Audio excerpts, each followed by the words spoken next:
les intelligences artificielles, biologiques, la nôtre, et collective à l'échelle d'un groupe ou d'une organisation d'un pays, ne s'opposent pas mais s'additionnent.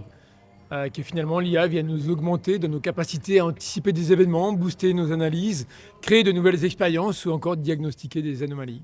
Dans la structure de la conférence, on aborde d'abord l'opposition entre l'IA versus l'IB, l'intelligence biologique, un peu comme dans un film où le héros est dans sa période difficile, voire l'IA qui dépasse l'homme dans beaucoup de domaines. Et on se rend compte en cours de la conférence que finalement l'IA vient compléter l'homme et au contraire nous augmenter dans toutes ces capacités que je viens d'évoquer.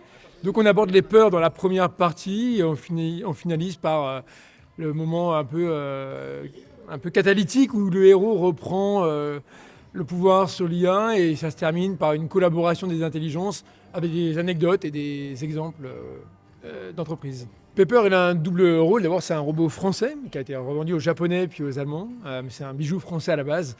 Il a deux rôles. Un, c'est mon partenaire sur scène. Il représente l'IA et comme dans une pièce de théâtre, il a son texte, il a son jeu d'acteur.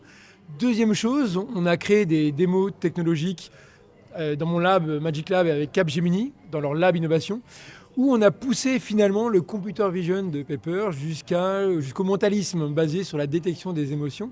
Et on arrive à deviner le chiffre qu'une personne a en tête et on fait réfléchir ensuite les participants à la question êtes-vous capable de faire la différence entre magie et technologie? Et là, on voit que parmi les participants, ils sont perdus entre ce qui a du ressort de la technologie et de la magie.